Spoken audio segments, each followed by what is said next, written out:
ಯುಧಿಷ್ಠಿರನಿಗೆ ಘೇರಾವ್ ಹಾಕಿದಂತೆ ಸುತ್ತುಕೊಳ್ತಾರೆ ಆ ಕಡೆಯಿಂದ ಬಂದ ಸ್ತ್ರೀಯರು. ನಿನ್ನ ಹಿರಿಯರಿಲ್ಲ ಈಗ, ನಿನ್ನ ಸಹೋದರರಿಲ್ಲ, ರಾಜ್ಯ ಯಾಕೆ ಬೇಕು ನಿನಗೀಗ ಅಂತ ಕೇಳ್ತಾರೆ. ರಾಜ್ಯ ತಗೊಂಡು ಏನು ಮಾಡ್ತಿ? 10,000 ಆನೆಗಳ ಬಲ ಧೃತರಾಷ್ಟ್ರನಿಗಿದೆ.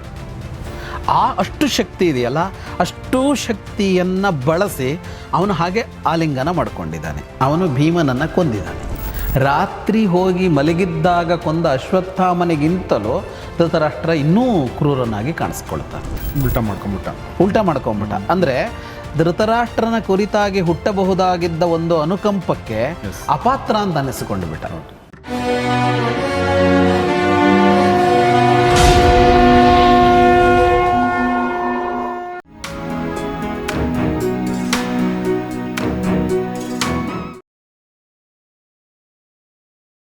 ಸ್ನೇಹಿತರೆ ನಮಸ್ಕಾರ. ಗೌರಿ ಶಕ್ಕಿ ಸ್ಟುಡಿಯೋದ ವಿಶೇಷ ಸರಣಿ ಸಂದರ್ಶನ ಕಾರ್ಯಕ್ರಮ ಮಹಾಭಾರತ ರಹಸ್ಯಗಳು, ದ ಸೀಕ್ರೆಟ್ಸ್ ಆಫ್ ಮಹಾಭಾರತ. ನಿಮಗೆಲ್ಲ ಆತ್ಮೀಯ ಸ್ವಾಗತ. ನಾನು ಗೌರಿ ಶಕ್ಕಿ. ಮಹಾಭಾರತದಲ್ಲಿ ನಾವಿದ್ವಿ ಶೋಕ ಪರ್ವದಲ್ಲಿ. ಸೊ ಈ ಒಂದು ಅಧ್ಯಾಯವನ್ನು, ಈ ಮಹಾಭಾರತವನ್ನು ನಮಗೆ ಹೇಳ್ತಿದ್ದಾರೆ ವಿದ್ವಾನ್ ಜಗದೀಶ್ ಶರ್ಮಾ ಸಂಪ ಸರ್. ಕಾರ್ಯಕ್ರಮಕ್ಕೆ ಸ್ವಾಗತ, ನಮಸ್ಕಾರ. ಸೊ ಈಗ ನಾವು ಮತ್ತೆ ಕುರುಕ್ಷೇತ್ರಕ್ಕೆ ಹೋಗೋಣ. ಯಾಕೆಂದರೆ ಕುರುಕ್ಷೇತ್ರದಲ್ಲಿ ಎರಡೂ ಪಕ್ಷಗಳು ಮುಖಾಮುಖಿಯಾಗಿವೆ ಅಥವಾ ಮುಖಾಮುಖಿಯಾಗಲಿವೆ. ಸೊ ಅಲ್ಲಿ ಏನಾಗುತ್ತೆ ಅನ್ನೋದನ್ನು ಸರ್ ಹೇಳ್ತಾರೆ. ಬಹಳ ವಿಚಿತ್ರವಾದ ಸನ್ನಿವೇಶಕ್ಕೆ ಬಂದು ನಿಂತಿದೆ ಈಗ ಎಲ್ಲರೂ ಎಲ್ಲರನ್ನೂ ಎದುರಿಸಬೇಕಿದೆ. ಈ ಹಂತದಲ್ಲಿ ಯಾರ್ಯಾರ ಮನಸ್ಸಿನೊಳಗೆ ಏನೇನು ನಡೀತಾ ಇರುತ್ತೆ, ಹೆಂಗಿರುತ್ತೆ ಅಂತ ಬರ್ತಾರೆ. ಬಂದಾಗ ಯುಧಿಷ್ಠಿರ ಬರ್ತಾನೆ. ಯುಧಿಷ್ಠಿರನಿಗೆ ಘೇರಾವ್ ಹಾಕಿದಂತೆ ಸುತ್ತುಕೊಳ್ತಾರೆ ಆ ಕಡೆಯಿಂದ ಬಂದ ಸ್ತ್ರೀಯರು. ತಾಭಿಃ ಪರಿವೃತೋ ರಾಜ, ಸುತ್ತುವರಿತಾರೆ ಅವನನ್ನು. ಪರಿವೃತ, ಸುತ್ತುವರಿತಾರೆ ಅವನನ್ನು. ಅಂದರೆ ನಾವಿವಾಗ ಘೇರಾವ್ ಮಾಡೋದು ಅಂತ ಹೇಳ್ತೀವಲ್ಲ, ಹಾಗೆ ಋತತೀಭಿ ಸಹಸ್ರಶಃ, ಎಲ್ಲರೂ ಅಳ್ತಾ ಇರ್ತಾರೆ, ಸಾವಿರಾರು ಜನ.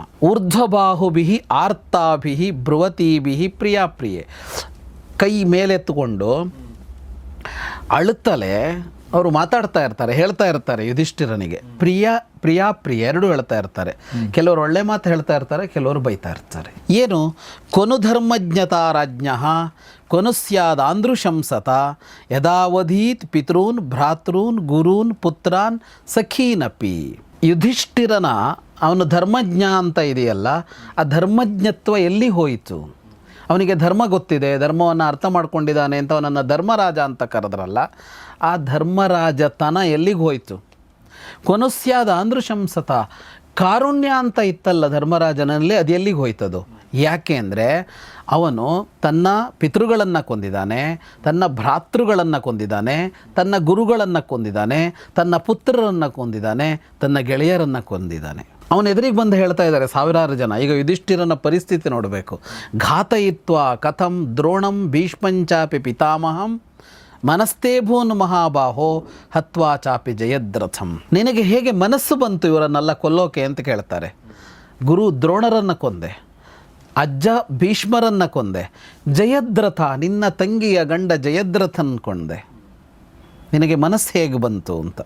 ನಿನ್ನ ಹಿರಿಯರಿಲ್ಲ ಈಗ, ನಿನ್ನ ಸಹೋದರರಿಲ್ಲ, ರಾಜ್ಯ ಯಾಕೆ ಬೇಕು ನಿನಗೀಗ ಅಂತ ಕೇಳ್ತಾರೆ. ರಾಜ್ಯ ತಗೊಂಡು ಏನು ಮಾಡ್ತಿ?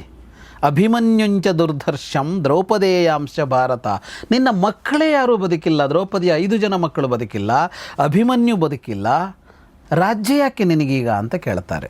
ಏನು ಮಾಡಬೇಕು ಯುಧಿಷ್ಠಿರ?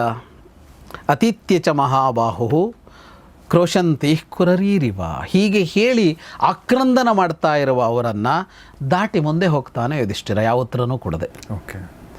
ಹೋಗಿ ವವಂದೇ ಪಿತರಂ ಜ್ಯೇಷ್ಠಂ, ಹೋಗಿ ದೊಡ್ಡಪ್ಪನಿಗೆ ನಮಸ್ಕಾರ ಮಾಡ್ತಾನೆ. ಅವನ ಹಿಂದೆ ಉಳಿದ ಪಾಂಡವರು ಹೋಗ್ತಾರೆ. ಎಲ್ಲರೂ ತಮ್ಮ ಹೆಸರುಗಳನ್ನು ಹೇಳಿ ನಮಸ್ಕಾರ ಮಾಡ್ತಾರೆ. ಹೆಸರುಗಳನ್ನು ಹೇಳಿ ನಮಸ್ಕಾರ ಅಂದರೆ, ನಮಸ್ಕಾರ ಮಾಡುವಾಗ ಹೆಸರುಗಳನ್ನು ಹೇಳಿ ನಮಸ್ಕಾರ ಮಾಡಬೇಕು ಅನ್ನೋದು ಪ್ರಾಚೀನ ಕ್ರಮ. ಆಮೇಲೆ ಅದನ್ನು ಕಣ್ಣು ಬೇರೆ ಕಾಣಲ್ವಲ್ಲ, ಅವನಿಗೂ ಕಾಣಿಸೋಲ್ಲ ಯಾರು ಅನ್ನೋದನ್ನು ಹೇಳಬೇಕು ಅಂತ ಎರಡೂ ಇದೆ. ಹಾಗಾಗಿ ತಮ್ಮ ತಮ್ಮ ಹೆಸರುಗಳನ್ನು ಹೇಳಿಕೊಂಡು ನಮಸ್ಕಾರ ಮಾಡ್ತಾರೆ. ಅಂದರೆ ಈ ಸನ್ನಿವೇಶ ಇದೆಯಲ್ಲ, ಈ 5 ಜನರ ಮನಸ್ಸು ಅಂದರೆ ಅವನನ್ನು ಹಾಗೆ ಮಾತಾಡಿಸ್ಲೇಬೇಕು. ಈಗ ಇಲ್ಲಿ ತುಂಬ ಅಂಶಗಳು ಕಾಣಸಿಗತ್ತೆ. ಈಗ ಅವರಿಗೆಲ್ಲ ಇದ್ದಿದ್ದೇನು? ಈಗ ದುರ್ಯೋಧನನ ಎದುರಿಗೆ ಅಶ್ವತ್ಥಾಮ ಹೇಳ್ದ, ನಿನ್ನ ತಂದೆ ತಾಯಿಗಳಿನ ಮೇಲೆ ಭಿಕ್ಷೆ ಬೇಡ ಬದುಕಬೇಕಾಗತ್ತೆ, ನನಗದು ದುಃಖ ಆಗ್ತಾಯಿದೆ. ನೀನು ಸಾಹಿತಿ ಅನ್ನೋ ದುಃಖಕ್ಕಿಂತ ಧೃತರಾಷ್ಟ್ರ ಗಾಂಧಾರಿ ಭಿಕ್ಷೆ ಬೇಡಿ ಬದುಕುವಂಥ ಪರಿಸ್ಥಿತಿ ಬರುತ್ತೆ ಅಂತ ದುಃಖ ಆಗ್ತಾ ಇದೆ ಅಂತೆಲ್ಲ ಹೇಳಿದ್ನಲ್ಲ, ಅವರೆಲ್ಲರೂ ಹಾಗೆ ಅಂದ್ಕೊಂಡಿದ್ರು, ಧೃತರಾಷ್ಟ್ರ ಕೂಡ. ಆದರೆ ಅದು ಹಂಗಲ್ಲ ಅನ್ನೋದನ್ನು ಇವರು ಮೊದಲಿಗೆ ತೋರಿಸ್ತಾ ಇದ್ದಾರೆ. ಹೋಗಿ ಅವನಿಗೆ ನಮಸ್ಕಾರ ಮಾಡ್ತಾ ಇದ್ದಾರೆ. ತಮ್ಮ ಆತ್ಮಜಾಂತಕರಣಂ ಪಿತಾ ಪುತ್ರವಧಾರ್ಧಿತ ಅಪ್ರೀಯಮಾಣ ಶೋಕಾರ್ಥ ಪಾಂಡವಂ ಪರಿಶಸ್ವಜೆ. ಧೃತರಾಷ್ಟ್ರ ಯುಧಿಷ್ಠಿರನನ್ನು ಆಲಿಂಗನ ಮಾಡಿಕೊಂಡಂತೆ. ಈಗ ಅವನು ನಮಸ್ಕಾರ ಮಾಡಿದಾಗ ಇವನು ಆಲಿಂಗನ ಮಾಡಿಕೊಂಡ. ಆದರೆ ಅಪ್ರೀಯಮಾಣ, ಅವನಿಗೆ ಅವನನ್ನು ಆಲಿಂಗನ ಮಾಡಿಕೊಳ್ಳುವ ಆಸಕ್ತಿಯೇ ಇರಲಿಲ್ಲ. ಆದರೆ ಡಿಪ್ಲೊಮಸಿ ಅಂತ ಒಂದು ಬರುತ್ತಲ್ಲ, ಅಷ್ಟು ಮಾಡಬೇಕಲ್ಲ ಅಂತ ಮಾಡಿಕೊಂಡ ಅಂತ. ಯುಧಿಷ್ಠಿರನನ್ನು ಆಲಿಂಗನ ಮಾಡಿಕೊಂಡವನು ಅವನಿಗೊಂದು ಸಾಂತ್ವನ ಹೇಳ್ತಾನೆ. ಇವನು ಧೃತರಾಷ್ಟ್ರನೇ ಹೇಳ್ತಾನೆ, ಸಾಂತ್ವಯಿತ್ವಾಚ ಭಾರತ. ಅಂದರೆ ಮಾತಿನ ಮೂಲಕ ಅಂತಲ್ಲ, ಆಲಿಂಗನದ ಮೂಲಕ ಒಂದು ಸಾಂತ್ವನ ಹೇಳ್ತಾನೆ. ಈಗೇನು ಅಂತ ಅಂದರೆ, ಏನಾಗತ್ತೆ ಈಗ ಅಂತ ಒಂದು ಬೇಕಲ್ವ ಆ ಹೊತ್ತಿನಲ್ಲಿ. ಇವರು ನಮಸ್ಕಾರ ಮಾಡಿದಲ್ಲಿಗೆ ಪಾಂಡವರ ಒಂದು ಮುಖ ತೋರಿಸಿ ಆಯಿತು. ಪಾಂಡವರು ಬಂದು ಜೋರಾಗಿ ವರ್ತಿಸ್ಬೋದು. ಇಲ್ಲಿಗ ಮುಗಿತು, ನಿಂದು ಎದ್ದು ಹೋಗು ಅಂತ ಹೇಳ್ಬೋದಲ್ವ. ಬೇರೆಯವರಾದರೆ ಏನು ಹೇಳ್ತಾರೆ, ಇಷ್ಟು ಕಾಲ ನಮ್ಮದು ಎಲ್ಲ ಕಿತ್ಕೊಂಡು ಕೂತಿದ್ರಲ್ಲ ಅಪ್ಪ ಮಗ, ಜಾಗ ಖಾಲಿ ಮಾಡು ಅಂತ ಹೇಳ್ತಾರೆ ಸಾಮಾನ್ಯ ಜನ. ಆದರೆ ಪಾಂಡವರು ಬಂದು ನಮಸ್ಕಾರ ಮಾಡೋದರ ಮೂಲಕ ತಮ್ಮದೇನು ಅನ್ನೋದನ್ನು ತೋರಿಸ್ಕೊಟ್ರು. ಮನಸ್ಸ ನಮಸ್ಕಾರ ಮಾಡಿದ್ರು. ಅವನು ಧೃತರಾಷ್ಟ್ರ ಒಂದು ಸಾರ್ವಜನಿಕ ವರ್ತನೆ ಹೇಗೆ ತೋರಿಸಬೇಕೋ ಅದರ ಮೂಲಕ ತೋರಿಸಿದ. ಹಾಗಾಗಿ ಆ ಆಲಿಂಗನ ಒಂಥರ ಯುಧಿಷ್ಠಿರನಿಗೆ ಸಾಂತ್ವನ ಕೊಟ್ಟಂತೆ ಆಯಿತು. ಇದಾದ ಮೇಲೆ ಈಗ ಮುಂದೆ ಭೀಮ ಧರ್ಮರಾಜಂ ಪರಿಷ್ಯಜ್ಯ ಸಾಂತ್ವಯಿತ್ವಾಚ ಭಾರತ ದುಷ್ಟಾತ್ಮ ಭೀಮಮನ್ವೈಚ್ಛತ್ ದಿಧಕ್ಷುರಿವ ಪಾವಕಃ. ಭೀಮನನ್ನು ಆಲಿಂಗನ ಮಾಡಿಕೊಳ್ಳಬೇಕು ಅಂತ ಅವನು ಮುಂದುವರೆದ. ಅದನ್ನು ಮುಂದುವರೆದ ಅಂತನ್ನುವಾಗ ವ್ಯಾಸರು ಹೇಳ್ತಾರೆ, ದುಷ್ಟಾತ್ಮ, ಮನಸ್ಸು ಕೆಟ್ಟದಾಗಿತ್ತು, ಒಂದು ದುಷ್ಟತನದ ಯೋಚನೆ ಮನಸ್ಸಿನಲ್ಲಿತ್ತು. ದುಷ್ಟ ಮನಸ್ಸಿನಿಂದ ಕೂಡಿ ಭೀಮನನ್ನು ಆಲಿಂಗನ ಮಾಡ್ಕೊಳ್ಳೋದಕ್ಕೆ ಹೊರಡನಂತೆ ಅವನು. ಹಾಗೆ ಹೋಗುವಾಗ ಅವನ ಮನಸ್ಸಿನೊಳಗಿದ್ದ ಆ ದುಷ್ಟಭಾವ, ಅವನ ಮನಸ್ಸಿನಲ್ಲಿದ್ದ ಕೋಪ ತಾಪಗಳು ಅವನ ದೇಹ ಭಾಷೆಯಲ್ಲಿ ಕಾಣಿಸಿಕೊಂಡು, ಮುಖದಲ್ಲಿ ದೇಹದಲ್ಲಿ ಕಾಣಿಸಿಕೊಂಡು. ಅಂದರೆ ಈಗ ಯುಧಿಷ್ಠಿರನನ್ನು ಮಾಡುವಾಗ ಒಂದು ತರಹದಲ್ಲಿ ಸಹಜವಾಗಿದ್ದಂತೆ ಇದ್ದ, ನೆಕ್ಸ್ಟ್ ಭೀಮನ ಅಂತನ್ನುವಾಗ ಅವನಲ್ಲಿ ಬದಲಾವಣೆ ಕಾಣಿಸ್ತು. ಇದು ಕೃಷ್ಣನಿಗೆ ಗೊತ್ತಾಯಿತು. ತಸ್ಯ ಸಂಕಲ್ಪ ಮಾಜ್ಞಾಯ, ಅವನ ಮನಸ್ಸಿನಲ್ಲಿ ಏನಿದೆ ಅನ್ನೋದು, ಅವನ ನಿರ್ಣಯ ಏನು ಅಂತನ್ನೋದು, ಅವನ ಮನಸ್ಸಿನಲ್ಲಿ ಬಂದು ಹೋಗ್ತಾ ಇರುವ ಭಾವ ಅಲ್ಲ, ಅವನು ಏನು ನಿರ್ಣಯ ಮಾಡ್ಕೊಂಡಿದ್ದಾನೆ ಅಂತ ಅನ್ನೋದು ಕೃಷ್ಣನಿಗೆ ಗೊತ್ತಾಯಿತು. ಭೀಮಂ ಪ್ರತ್ಯಶುಭಂ, ಭೀಮನಿಗೆ ಕೆಡುಕು ಮಾಡ್ತಾನೆ ಅಂತ ಕೃಷ್ಣನಿಗೆ ಗೊತ್ತಾಯಿತು. ಭೀಮ ಹೀಗೆ ಮುಂದೆ ಹೋಗಿಬಿಟ್ಟಿದ್ದ ಧೃತರಾಷ್ಟ್ರನ ಎದುರು. ಯುಧಿಷ್ಠಿರ ಸರಿದ ಕೂಡಲೇ ಭೀಮ ಮುಂದೆ ಹೋಗಬೇಕಲ್ಲ, ಅವರು ಅನುಕ್ರಮವಾಗಿ ನಿಲ್ತಾ ಇದ್ದರು. ಕೃಷ್ಣ ಭೀಮ ಮಾಕ್ಷಿಪ್ಯ ಪಾಣಿಭ್ಯಾಂ ಪ್ರದದವು ಭೀಮಮಾಯಸಂ. ಇದ್ದಕ್ಕಿದ್ದಂತೆ ಕೃಷ್ಣ ತನ್ನ ಎರಡೂ ಕೈಗಳಿಂದ ಭೀಮನನ್ನು ಗಟ್ಟಿಯಾಗಿ ಹಿಡಿದು ಬದಿಗೆ ಸರಿಸ್ತಾನೆ, ಎಳ್ಕೊಂಡು ಆ ಜಾಗಕ್ಕೆ ಅದೇ ಕ್ಷಣದಲ್ಲಿ ಭೀಮನ ಲೋಹಮಯವಾದ ಒಂದು ಮೂರ್ತಿ ಇಟ್ಟುಬಿಡ್ತಾನೆ. ಲೋಹಮಯವಾದ ಮೂರ್ತಿ. ಇದನ್ನು ಅವನು ಮೊದಲೇ ಯೋಜಿಸಿದ್ದ ಅಂತ ವ್ಯಾಸರು ಹೇಳ್ತಾರೆ. ಪ್ರಾಗೇವತು ಮಹಾಬುದ್ಧಿ ಬುದ್ಧ್ಯಾ ತಸ್ಯಂಗಿತಂ ಹರಿ ಸಂವಿಧಾನಂ ಮಹಾಪ್ರಾಜ್ಞಸ್ತತ್ರ ಚಕ್ರೆ ಜನಾರ್ದನ. ಮೊದಲೇ ಅವನಿಗೆ ಗೊತ್ತಿತ್ತು ಧೃತರಾಷ್ಟ್ರ ಇಂಥದ್ದೇನೋ ಒಂದನ್ನು ಭೀಮನಿಗೆ ಮಾಡ್ತಾನೆ ಅಂತ, ಇದನ್ನೇ ಮಾಡ್ತಾನೆ ಅಂತ, ಇಂಥದ್ದೇನೋ ಒಂದಲ್ಲ ಇದನ್ನೇ ಮಾಡ್ತಾನೆ ಅನ್ನೋದು ಅವನಿಗೆ ಇಂಗಿತದಿಂದ ಗೊತ್ತಿತ್ತು ಅಂತ. ಈ ಇಂಗಿತ ಅನ್ನೋದು ಗೊತ್ತಾಗೋದು ಯಾವಾಗ? ಇಂಗಿತ ಗೊತ್ತಾಗೋದು ದೇಹ ಭಾಷೆಯಲ್ಲಿ ಗೊತ್ತಾಗಬೇಕು. ದೇಹ ಭಾಷೆ ಕೃಷ್ಣನಿಗೆ ಹೆಂಗೆ ಗೊತ್ತಾಯಿತು ಅಂದರೆ, ಕೃಷ್ಣ ಹೋಗಿದ್ನಲ್ಲ ಅವನ ಭೇಟಿಗೆ, ಮೊದಲು ಇವನನ್ನು ಕಳಿಸಿದ್ರಲ್ಲ ಅವರು ಹಸ್ತಿನಾಪುರಕ್ಕೆ. ಆಗ ಗೊತ್ತಾಗಿದೆ ಧೃತರಾಷ್ಟ್ರನ ಮನಸ್ಸಿನಲ್ಲಿ ಬೇರೆ ಯೋಚನೆ ಇದೆ ಅನ್ನೋದು ಅವನಿಗೆ ಗೊತ್ತಾಗಿದೆ. ಹಾಗಾಗಿ ಮೊದಲೇ ಇಷ್ಟೂ ವ್ಯವಸ್ಥೆ ಮಾಡಿಟ್ಟುಕೊಂಡಿದ್ದ ಅವನು. ಆದರೆ ಇವರು ಯಾರಿಗೂ ಏನೂ ಹೇಳಿರಲಿಲ್ಲ. ಯುಧಿಷ್ಠಿರನಿಂದ ಹಿಡಿದು ಭೀಮನಿಂದ ಹಿಡಿದು ಯಾರಿಗೂ ಏನೂ ಹೇಳಿರಲಿಲ್ಲ. ಒಂದು ಭೀಮನ ಲೋಹಮಯವಾದ ಒಂದು ಮೂರ್ತಿ, ಭೀಮನ ಆಕಾರದಷ್ಟು ದೊಡ್ಡದು ಸಿದ್ಧ ಇತ್ತು. ಈ ಧೃತರಾಷ್ಟ್ರನಿಗೆ ಎದುರಿಗೆ ಇದ್ದಿದ್ದು ಭೀಮನ ಮೂರ್ತಿ ಅಂತ ಗೊತ್ತಾಗಲಿಲ್ಲ. ತಂತು ಗೃಹ್ಯೈವ ಪಾಣಿಭ್ಯಾಂ ಭೀಮಸೇನ ಮಯಸ್ಮಯಂ ಬಭಂಜ ಬಲವಾನ್ ರಾಜ ಮನ್ಯಮಾನೋ ವೃಕೋದರಂ. ಅದು ಭೀಮ ಅಂತ ಅಂದುಕೊಂಡು ಅವನು ಆಲಿಂಗನ ಮಾಡಿಕೊಳ್ತಾನೆ. ಹೆಂಗೆ ಅಂದರೆ ಅತ್ಯಂತ ಗಟ್ಟಿಯಾಗಿ ಆಲಿಂಗನ ಮಾಡ್ಕೊಳ್ತಾನೆ. ಅದು ಚೂರು ಚೂರಾಗ್ಬಿಡತ್ತೆ. ಅದು ನಾಗಾಯುತ ಬಲ ಪ್ರಾಣ. ಯಾಕೆ ಅಂತ ಅಂದರೆ ಧೃತರಾಷ್ಟ್ರನಿಗೆ 10,000 ಆನೆಗಳ ಬಲ ಇತ್ತು ಅಂತ. ಅವನು ಕುರುಡ ಆಗಿರಬಹುದು, ಅವನಿಗೆ ಕುರುಡತನಕ್ಕ ಕಾರಣಕ್ಕಾಗಿ ಇಲ್ಲಿ ಬಂದು ಯುದ್ಧ ಮಾಡೋಕ್ಕಾಗದೇ ಇರ್ಬೋದು. ಆದರೆ ಬಲ ಎಷ್ಟು ಅಂದರೆ ಈ ವಯಸ್ಸಿನಲ್ಲಿಯೂ 10,000 ಆನೆಗಳ ಬಲ ಧೃತರಾಷ್ಟ್ರನಿಗಿದೆ. ಅಷ್ಟು ಶಕ್ತಿ ಇದೆಯಲ್ಲ, ಅಷ್ಟು ಶಕ್ತಿಯನ್ನು ಬಳಸಿ ಅವನು ಹಾಗೆ ಆಲಿಂಗನ ಮಾಡಿಕೊಂಡಿದ್ದಾನೆ. ಅವನ ಪ್ರಕಾರ ಅದು ಭೀಮ. ಅವನು ಭೀಮನನ್ನು ಕೊಂದಿದ್ದಾನೆ ಅಂತ ಲೆಕ್ಕ. ಭೀಮನನ್ನು ಕೊಲ್ಲಬೇಕು ಅಂತ ಹೊರಟಿದ್ದು ಧೃತರಾಷ್ಟ್ರ. ನೀವು ಹಿಂದಿನ ಒಂದು ಸಂಚಿಕೆಯಲ್ಲಿ ಮಾತಾಡ್ತಾ ಹೇಳಿದ್ರಿ, ನಾನು ಆವಾಗ ಉತ್ತರ ಕೊಟ್ಟಿರಲಿಲ್ಲ. ಅವನು ಒಂದು ಪಶ್ಚಾತ್ತಾಪದ ಮಾತಾಡ್ತಾನೆ, ನನ್ನಿಂದ ಈ ತಪ್ಪಾಯಿತು ಅಂತ. ನೀವು ಈ ಮುಂದಿನ ಭಾಗದ ಯೋಚನೆ ಮಾಡಿದೇನೆ ನೀವೊಂದು ಹೇಳಿದ್ರಿ, ನನಗೆ ಅನ್ನಿಸ್ತಾ ಇಲ್ಲ ಅವನಿಗೆ ನಿಜವಾಗಿ ಅನಿಸಿದೆ ಅಂತ ಇದು ಅಂತ ಹೇಳಿದ್ರಿ. ಇಲ್ಲಿದೆ ನೋಡಿ, ಅವನಿಗೆ ಅನ್ನಿಸ್ಲಿಲ್ಲ ನಿಜವಾಗಿ ಅಂತ. ನಿಜವಾಗಿ ಅನ್ನಿಸಿದರೆ ಅವನು ಬೇರೆ ಥರ ಯೋಚನೆ ಮಾಡಬೇಕಿತ್ತು. ಅವನೀಗ ಇವರು ಉಳ್ಕೊಂಡಿದ್ದಾರೆ, ಇವರನ್ನು ಕೊಲ್ಲೋರು ಯಾರೂ ಇಲ್ಲ, ತಾನು ಭೀಮನನ್ನು ಕೊಲ್ತೀನಿ ಅಂತ ಹೊರಟಿದ್ದಾನೆ. ಅದಕ್ಕೆ ಯಾವುದನ್ನು ಆಯ್ಕೆ ಮಾಡ್ಕೊಂಡಿದ್ದಾನೆ ಅಂದರೆ, ಅವರು ಬಂದು ನಮಸ್ಕಾರ ಮಾಡಿದಾಗ ಆಶೀರ್ವದಿಸುವ ರೂಪದಲ್ಲಿ ಆಲಿಂಗನ ಮಾಡಿಕೊಂಡು ಸಾಯಿಸಬೇಕು ಅಂತ ಧೃತರಾಷ್ಟ್ರ ಹೊರಟಿದ್ದಾನೆ. ರಾತ್ರಿ ಹೋಗಿ ಮಲಗಿದ್ದಾಗ ಕೊಂದ ಅಶ್ವತ್ಥಾಮನಿಗಿಂತಲೂ ಧೃತರಾಷ್ಟ್ರ ಇನ್ನೂ ಕ್ರೂರನಾಗಿ ಕಾಣಿಸ್ಕೊಳ್ತಾನೆ. ಆದರೆ ಏನಾಯ್ತಾಗ ಅಂದರೆ, ಅದು ಇದರಿದ್ದು ಲೋಹದ್ದು. ಭಂಕ್ತ್ವಾ ವಿಮಥಿತೋರಸ್ಕಃ ಸುಸ್ರಾವ ರುಧಿರಂ ಮುಖಾತ್, ಹೀಗೆ ಆಲಿಂಗನ ಮಾಡಿಕೊಂಡು ಮಾಡಿದ್ರಿಂದಾಗಿ ಅದು ಎದೆಗೆ ಹೆಚ್ಚು ಒತ್ತತ್ತಲ್ಲ.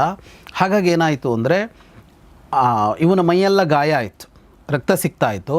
ರಕ್ತದ ವಾಂತಿ ಮಾಡೋದಕ್ಕೆ ಆರಂಭ ಮಾಡ್ತಾನೆ ಧೃತರಾಷ್ಟ್ರ. ಸುಸ್ರಾವ ರುಧಿರಂ ಮುಖಾತ್ ಅಂತ ರಕ್ತದ ವಾಂತಿ ಆರಂಭ ಆಗುತ್ತೆ. ಅಂದರೆ ಒಳಗಡೆಯೂ ಗಾಯ ಆಗೋ ಥರ ಆಗಿಬಿಡತ್ತೆ. ಬಿದ್ದು ಬಿಡ್ತಾನೆ ಕೆಳಗೆ. ತತಃ ಪಪಾತ ಮೇದಿನ್ಯಾಂ ತಥೈವ ರುಧಿರೋಕ್ಷಿತಃ, ಹಾಗೆ ಕೆಳಗೆ ಬೀಳ್ತಾನೆ. ಅವನು ಬೀಳ್ತಾ ಇದ್ದಾಗ ಹೋಗಿ ಸಂಜಯ ಹಿಡ್ಕೊಳ್ತಾನೆ. ಪರ್ಯಗೃಹ್ಣತ ತಂ ವಿದ್ವಾನ್ ಸುತೋ ಗಾವಲ್ಗಣಿಸ್ತದ. ಸಂಜಯ ಹೋಗಿ ಹಿಡ್ಕೊಂಡಾಗ ವ್ಯಾಸರು ಎಷ್ಟು ಚೆನ್ನಾಗಿ ಅವರ ರಚನೆ ಅಂದರೆ, ವಿದ್ವಾನ್ ಅಂತ ಅವನನ್ನು ಹೆಸರಿಸ್ತಾರೆ. ಸಂಜಯ ಹೋಗಿ ಹಿಡಿದುಕೊಂಡಾಗ ವಿದ್ವಾಂಸನಾದ ಸಂಜಯ ಹಿಡಿದುಕೊಂಡ ಅಂತ. ವಿದ್ವಾಂಸ ಅಂದರೆ ವಿವೇಕಿಯಾದ ಸಂಜಯ ಅಂತ. ಯಾಕೆ ಅಂತ ಅಂದರೆ, ಹಾಗೆ ಹಿಡಿದುಕೊಂಡವನು ಹೇಳ್ತಾನೆ, ಮೈವಂ ಇತ್ಯಬ್ರವೀಚೈನಂ ಶಮಯನ್ ಸಾಂತ್ವಯನ್ನಿವ, ಹೀಗೆ ಮಾಡಬಾರದಿತ್ತು ನೀನು ಅಂತ ಹೇಳ್ತಾನೆ ಸಂಜಯ. ಈ ಸಂಜಯ ಅನ್ನೋನು ಎಷ್ಟು ಅದ್ಭುತವಾಗಿ ಕಾಣಿಸ್ತಾನೆ ಅಂದರೆ, ಅವನ ರಾಜ, ಇವನೊಬ್ಬ ಸಾರಥಿ, ಅಷ್ಟು ಜನ ಇದ್ದಾರೆ ಅವರ ಎದುರಿಗೆ, ಅವನನ್ನು ಹಿಡ್ಕೊಳ್ತಾನೆ ಬೀಳದೇ ಇರುವಂತೆ. ಮಾಡಬಾರದಿತ್ತು ಹೀಗೆ ನೀನು ಅಂತ ಹೇಳ್ತಾನೆ. ಆದರೆ ಧೃತರಾಷ್ಟ್ರನಿಗೆ ಸತು ಕೋಪಂ ಸಮುತ್ಸೃಜ್ಯ ಗತಮನ್ಯುರ್ಮಹಾಮನಾಹ ಆಹಾ ಭೀಮೇತಿ ಚಕ್ರೂಶ ಭೂಯ ಶೋಕ ಸಮನ್ವಿತಃ. ಈಗ ಧೃತರಾಷ್ಟ್ರನಿಗೆ ದುಃಖ ಆಯಿತು ಅಂತ ಹೇಳ್ತಾರೆ ವ್ಯಾಸರು. ಭೀಮನನ್ನು ಕೊಂದ ಸಿಟ್ಟಿನಿಂದ ಕೊಲ್ಲಬಾರದಿತ್ತು ಅಂತ ಅವನಿಗೂ ಅನ್ನಿಸ್ತಂತೆ ಈಗ ಧೃತರಾಷ್ಟ್ರನಿಗೆ. ಅಂದರೆ ಧೃತರಾಷ್ಟ್ರನ ಪ್ರಕಾರ ಕೊಂದಿದ್ದಾನಲ್ಲ. ಸರ್ ಇನ್ನೊಂದ್ಸಲ ಹೇಳಿ ಸರ್, ಗೊತ್ತಾಗಲಿಲ್ಲ. ಕೋಪ ಬಂದಿತ್ತು, ಭೀಮನ್ ಕೊಲ್ಲಬೇಕು ಅಂತ ಅಂದ್ಕೊಂಡಿದ್ದ, ಕೊಂದ. ಆದರೆ ಕೊಲ್ಲಬಾರದಿತ್ತು ಅಂತ ಧೃತರಾಷ್ಟ್ರನಿಗೆ ಆ ಕ್ಷಣದಲ್ಲಿ ಅನ್ನಿಸಿದೆ. Okay okay. ಕೊಂದ ಮೇಲೆ ಅಂದರೆ ಅವನ ಪ್ರಕಾರ ನಾನು ಕೊಂದಿದ್ದೀನಿ ಅಂತ ಹೇಳಿ, ಅವನ ಪ್ರಕಾರ ಕೊಂದಿದ್ದಾನೆ ಅವನು. ಕೊಲ್ಲಬಾರದಿತ್ತು ಅಂತ ಅನ್ನಿಸಿದೆ. ಹಾಹಾ ಭೀಮ ಅಂತ ಉದ್ಗರಿಸಿದನಂತೆ. ಇಷ್ಟು ಹೊತ್ತಿಗೆ ಕೋಪ ಇಳಿದಿತ್ತು ಒಂದು, ಅದು ಸಿಟ್ಟೆಲ್ಲ ಇಳಿದೋಗಿತ್ತು. ಸಿಟ್ಟಿಳಿದಿತ್ತು ಅಂದರೆ ಕೊಂದೆ ಅಂತ ಆದ ಕೂಡಲೇ ಒಂದು ಬೇರೆ ಥರ ಬರುತ್ತಲ್ಲ. ಈ ಧೃತರಾಷ್ಟ್ರ ಹೆಂಗೆ ಅಂತ ಅಂದರೆ, ಅವನು ಈ ಕ್ಷಣಚಿತ್ತ ಕ್ಷಣಪಿತ್ತ ಅಂತ ಒಂದು ವ್ಯಕ್ತಿತ್ವ ಹೇಳ್ತಾರೆ. ಅಂದರೆ ಈಗೊಂಥರ ಇರ್ತಾರೆ, ಆಮೇಲೆ ಒಂಥರ ಇರ್ತಾರೆ. ಈಗ ಎರಡು ಥರ ಸಜ್ಜನರು, ಒಳ್ಳೆಯವರು ಅಂದರೆ ಎಷ್ಟೊತ್ತಿಗೂ ಒಳ್ಳೆಯದೇ ಯೋಚನೆ ಮಾಡುವವರು ಒಂದು, ಎಷ್ಟೊತ್ತು ಕೆಟ್ಟ ಯೋಚನೆನೇ ಮಾಡುವವರು ಒಂದು. ಇವನು ಇದರ ನಡುವೆ ಇರುವವನು. ಈ ದುರ್ಯೋಧನನಿಗೆ ಒಳ್ಳೆ ಯೋಚನೆಯೇ ಬರೋಲ್ಲ, ಶಕುನಿಗೆ ಒಳ್ಳೆಯ ಯೋಚನೆಯೇ ಬರೋಲ್ಲ, ದುಶ್ಯಾಸನನಿಗೆ ಒಳ್ಳೆಯ ಯೋಚನೆಯೇ ಬರೋಲ್ಲ. ಧೃತರಾಷ್ಟ್ರನಿಗೆ ಹಂಗಲ್ಲ. ಅವನಿಗೆ ಮಾಡಿಕೊಂಡು ಕೂಡಲೇ ಒಂದು ಪಶ್ಚಾತ್ತಾಪ ಬರುತ್ತೆ. ಅದಕ್ಕೇನೆ ಅಲ್ಲಿ ದ್ರೌಪದಿ ವಸ್ತ್ರಾಪರಣ ಪ್ರಯತ್ನ ನಡೆದ ಕೂಡಲೇ ದ್ರೌಪದಿ ಕರೆದು ನಿಂಗೆ ವರ ಕೊಡ್ತೀನಿ, ನಿಮ್ಮ ರಾಜ್ಯ ಎಲ್ಲ ತಗೊಂಡೋಗಿ ಅಂತಾನೆ. ಅದು ಮುಗೀತು ಅಂತ ಮುಗಿಸಿದ್ನ ಅಂದರೆ ಇಲ್ಲ, ಮತ್ತು ಇನ್ನೊಂದು ದ್ಯೂತಕ್ಕೆ ಕರೆಯೋಣ ಅವ್ರನ್ನ ಅಂತ ದುರ್ಯೋಧನ ಬಂದಿಲ್ಲ, ಕರೆಯೋಣ ಅಂತಾನೆ. ಮತ್ತು ಯಾಕೆ ಕೊಡಬೇಕಿತ್ತು ರಾಜ್ಯ, ಮುಗ್ದಿತ್ತಲ್ಲ ಅಲ್ಲಿ ಅಂದರೆ. ಇದು ಈ ಧೃತರಾಷ್ಟ್ರನ ಸಮಸ್ಯೆ ಏನು ಅಂದರೆ, ಅವನಿಗೆ ಸರಿ ಯಾವುದು ಅಂತ ಗೊತ್ತಿದೆ. ಹಾಗಾಗಿ ಅವನ ಒಳಗಡೆ ಒಂದು ಬೆಂಕಿ ಉರಿತಾನೇ ಇರುತ್ತೆ. ಅವನು ಹೊರಗಡೆ ಅವನು ತನ್ನ ಒಳ್ಳೆತನ ಮತ್ತು ಕೆಡುಕತನ ಎರಡನ್ನೂ ತೋರಿಸ್ತಾನೆ, ಆದರೆ ಒಳಗಡೆ ಮಾತ್ರ ಅವನು ಕೆಡುಕನೇ ಅಂತ ಗೊತ್ತಾಗುತ್ತೆ. ಅವನು ಒಳಗಡೆ ಕೆಡುಕನೇ. ಅವನು ಒಳಗಡೆ ಕೆಡುಕ ಅಲ್ಲದೆ ಇದ್ದರೆ ಅವನಿಗೆ ಇಷ್ಟು ಮಾಡೋಕ್ಕೆ ಸಾಧ್ಯನೇ ಆಗೋದಿಲ್ಲ. ಆದರೆ ಸಮಸ್ಯೆ ಏನು ಅಂತ ಅಂದರೆ, ಅವನ ವಿದ್ಯೆ, ಅವನ ಸಂಸ್ಕಾರಗಳ ಕಾರಣಕ್ಕೆ ಅವನಿಗೆ ಮಧ್ಯದಲ್ಲಿ ಹೀಗೆ ಮಾಡಬಾರ್ದಾಗಿತ್ತು ಅಂತಲೂ ಅನ್ನಿಸ್ತಾ ಹೋಗುತ್ತೆ. ಈಗ ದುರ್ಯೋಧನನಿಗೆ ಒಂದು ಬಾರಿಯೂ ನಾನು ಹೀಗೆ ಮಾಡಬಾರದಿತ್ತು ಅಂತ ಅನಿಸ್ಲಿಲ್ಲ. ಧೃತರಾಷ್ಟ್ರನಿಗೆ ನಡುವೆ ಅನ್ಸತ್ತೆ. Yes. ಅವ್ರು ಯಾರೋ ಹೇಳ್ತಾರೆ, ವಿದುರನೋ ಸಂಜಯನೋ, ಹೌದೌದು ನಾನು ಹಂಗೆ ಮಾಡಬಾರ್ದಾಗಿತ್ತು ಅಂತ ಅನ್ಸತ್ತೆ. ಎಷ್ಟೊತ್ತು? ಅದು ಕ್ಷಣಕಾಲ ಮಾತ್ರ. ಅದು ಮುಗಿದ ಮೇಲೆ ಮತ್ತೆ ಅವನ ಹಳೆ ಧೃತರಾಷ್ಟ್ರನೇ ಆಗಿರ್ತಾನೆ. ಕೃಷ್ಣನಿಗೆ ಗೊತ್ತಾಗತ್ತೆ ಇವನದ್ದೆಲ್ಲ ಇಳಿದೋಗಿದೆ ಈಗ ಅಂತ. ತಂಬಿದಿತ್ವ ಗತಕ್ರೋಧಂ. ಯಾಕೆಂದರೆ ಈಗ ಅವನಿಗೆ ಯಾಕೆ ಅಷ್ಟು ಹಾಗೆ ಅನ್ನಿಸ್ತು ಅಂತ ಅಂದರೆ, ಸಿಟ್ಟೆಲ್ಲ ಇಳೀತು ಅಂದರೆ, ಈಗ ಧೃತರಾಷ್ಟ್ರನ ಪರಿಸ್ಥಿತಿಯಲ್ಲಿ ಭೀಮ ಸತ್ತು ಹೋದ ಮೇಲೆ ತಾನೇನು ಅಂತ ಒಂದು ಪ್ರಶ್ನೆ ಬಂದೇ ಬರುತ್ತೀಗ. ಇಲ್ಲಿಯವರೆಗೆ ಅವನು ಪಾತ್ರಧಾರಿ ಅಲ್ಲ, ಅವನು ಸೂತ್ರಧಾರಿಯಾಗಿದ್ದ.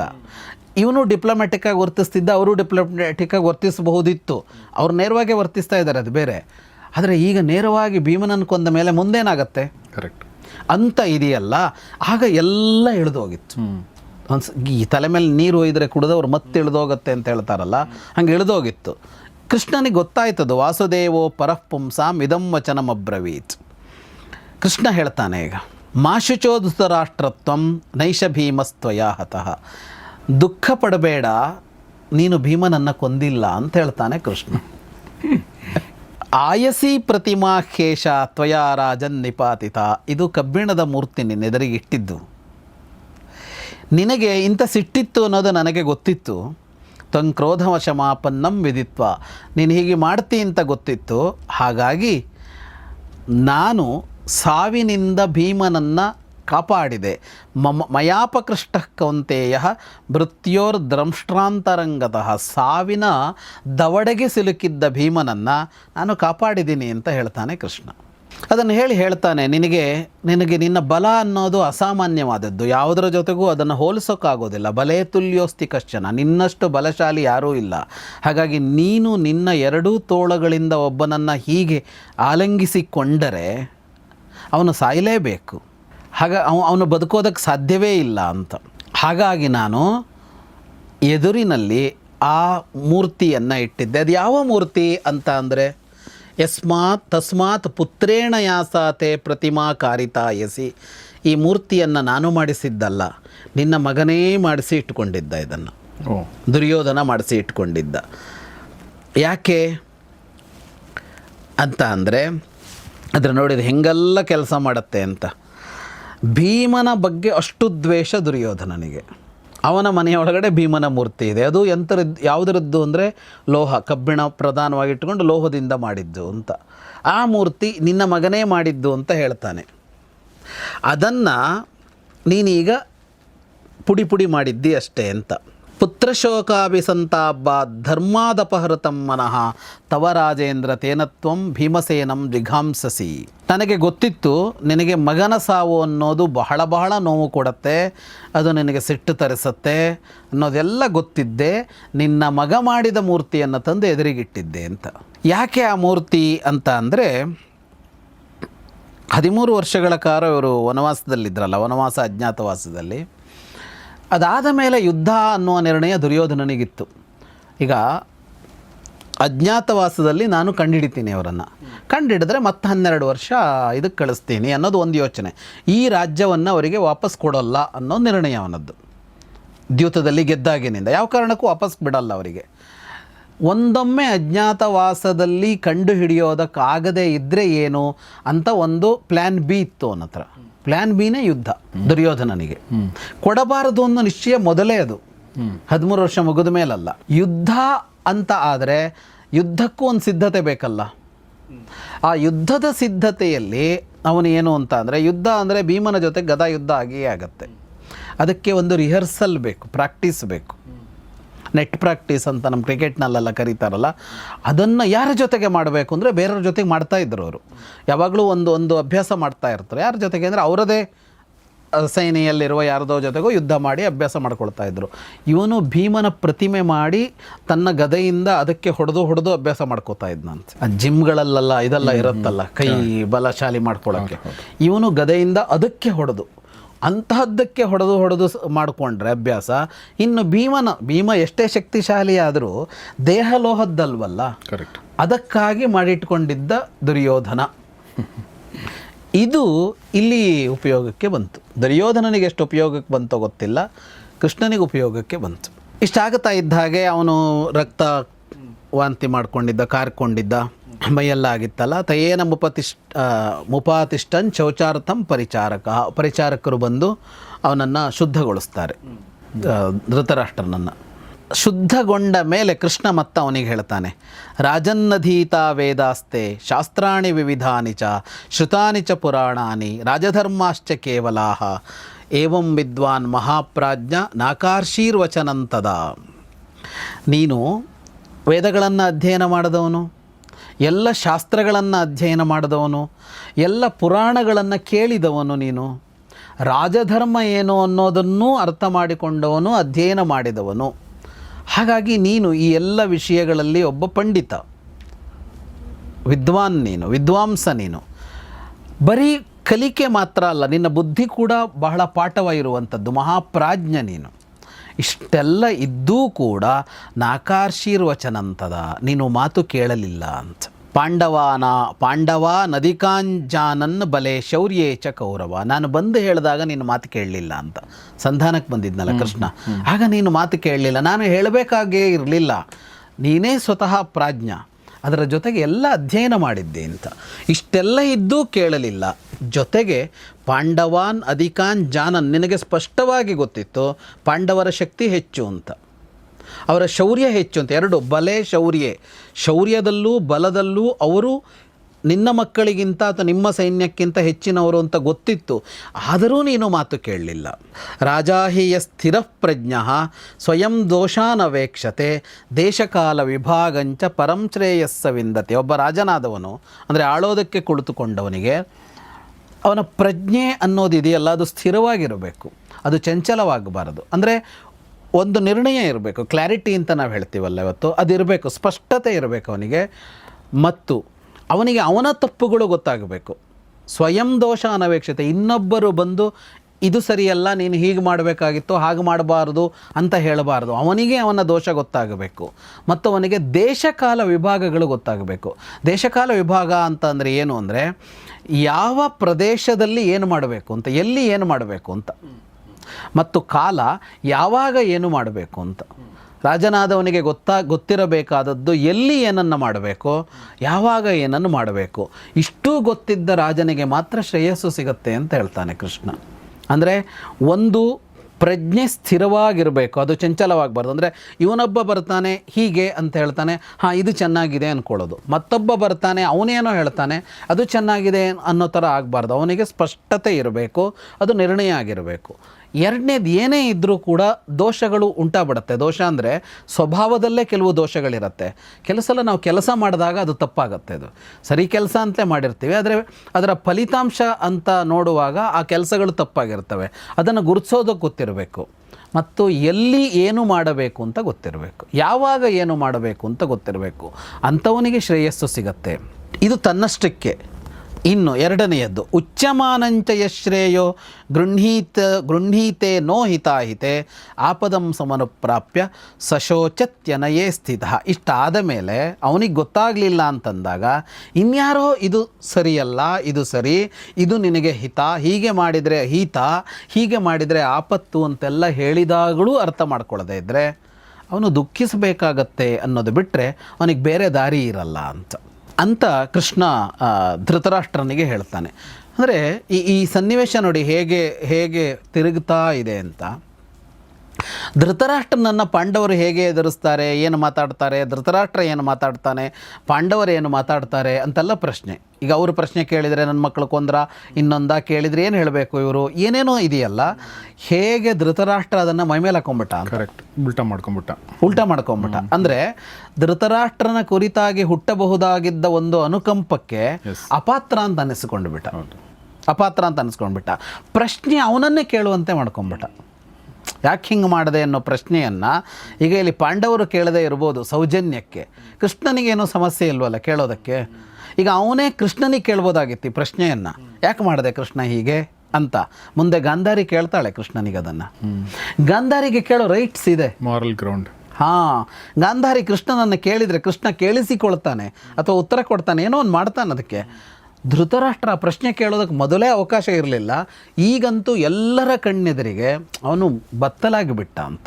ಎಸ್, ಕೃಷ್ಣನ ನಾನು ಓದಿರೋ ಕೃಷ್ಣ ಗಾಂಧಾರಿ ಶಾಪ ಕೊಟ್ಟರೆ ಶಾಪವನ್ನು ಸ್ವೀಕರಿಸ್ತಾನೆ ಕೃಷ್ಣ, ಮತ್ತು ಅದು ಕೊನೆಗಾಲಕ್ಕೆ ಅದು ಎಫೆಕ್ಟ್ ಕೂಡ ಆಗುತ್ತೆ ಅನ್ನೋ ಮಾತನ್ನು ಕೂಡ ನಾನು ಓದಿದ್ದೀನಿ. ಹಾಗೆ ಬರುತ್ತೆ. ಎಸ್ ಎಸ್, ಸಮಜಾಯಿಷಿ ಕೊಡ್ತಾನೆ. ಈಗ ಉತ್ತರ ಕೊಡೋದ್ರಲ್ಲಿ 2 ಥರ. ಕರೆಕ್ಟ್.